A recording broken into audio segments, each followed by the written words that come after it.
Hello and welcome, Lockdown Defenders. This is Coach Mike, and today we are breaking down 12-time All-Defensive Selection and 2008 Defensive Player of the Year Kevin Garnett, and some of the techniques that have made him a Hall of Fame defender.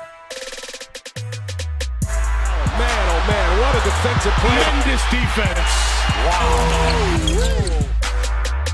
When I get switched off with the guard, I didn't mind that. Body of Terry, I didn't mind that. And I loved it that the guard thought that I was so I got into all that. It was more of a personal vendetta when I got into one-on-one play, you know what I'm saying? And that's the first thing that catches my eye, his ability to defend on the ball. And Kevin Garnett does not disappoint. With his goal to be able to defend every position, from guards to forwards to post player, he was able to use a mixture of spacing and stances to defend on the ball. When he gets switched on to a perimeter player, he opts for a sagging forward stance. This allows him not only to cushion the typically quicker player, but it also allows him to give the illusion of pressuring with the forward stance. Typically, we're used to seeing this stance used by pressure airtight defenders, but Garnett was able to combine this cushion approach with a forward stance that allowed him to continue to pressure players even if they were quicker on the perimeter. Meanwhile, if he's defending someone with similar or inferior foot speed, he will use a very pressuring upward stance, even going as far as to get up under them into their space. This gives him disruptive control over the offensive player, limiting their pivots, their vision, and their physical comfort. You can even notice what appears to be a deliberate attempt to straddle the pivot foot, giving them no space to pivot into.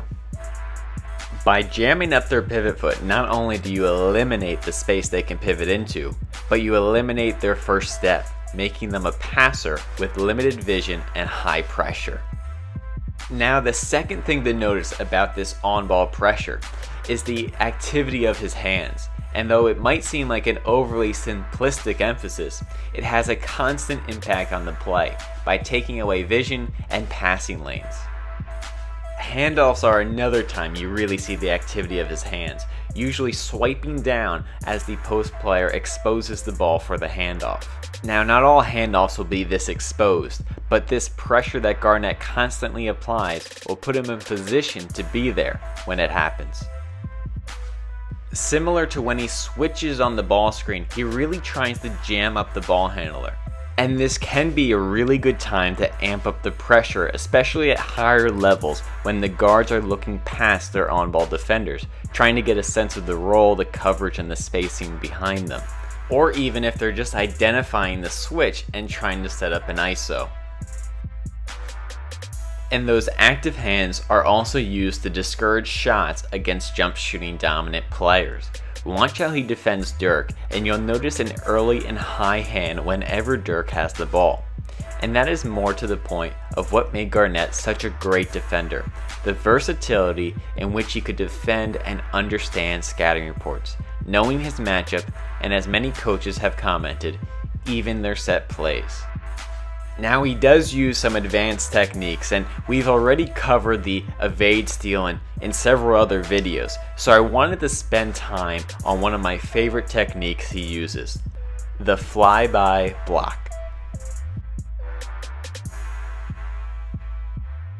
This is extremely similar to the chase down block technique, only Garnett used it most in the half court. Since there is risk in putting as much pressure as Garnett wanted to on ball, he had to be ready if they got the first step on him, using the flyby to jump to the outside shoulder of the opponent, avoiding a foul, and getting in better position to block the exposed ball.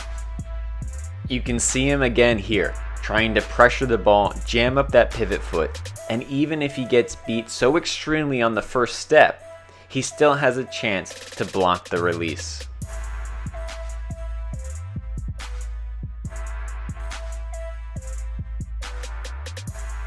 You can almost imagine scraping the back of the offensive player as you anticipate an outside shoulder release.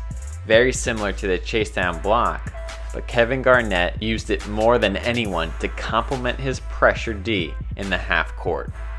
But the flyby wasn't the only reason that made him a great shot blocker. He was also a great rim protector, oftentimes jumping from directly under the basket and attempting to block the shot only inches or a foot away from the rim.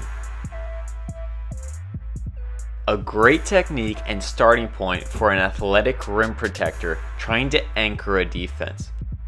Now you have to be aware of the risk of goaltending, and you certainly can't be afraid to get dunked on. But if you want to be a great shot blocker, you need to start blocking spots the ball will go. And there is no more predictable spot than right in front of the rim. It also simplifies your help rotation, only needing to rotate under the basket to have a chance to block the shot. Now, of course, you won't block every shot, but you'll always be in position to alter them. You can also use this technique in transition defense when you're in front of the ball backing up, knowing that they're trying to finish at the rim. Again, thinking blocking the spot right in front of the rim.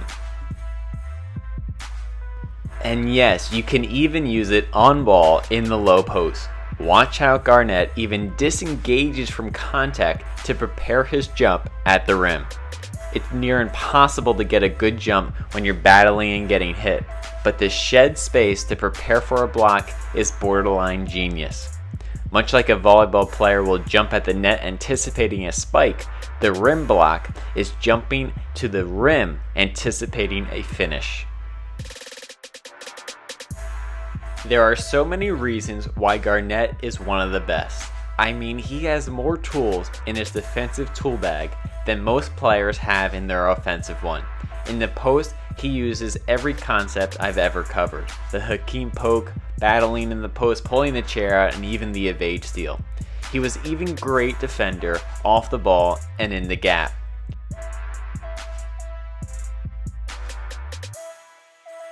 He was always the first player on the floor, the player most willing to sacrifice his body.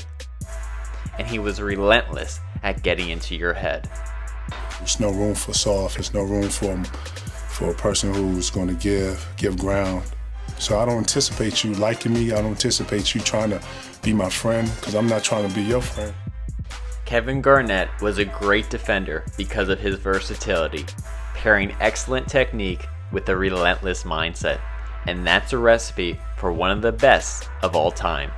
As always, I'm Coach Mike with Lockdown Defense. Keep up the hard work.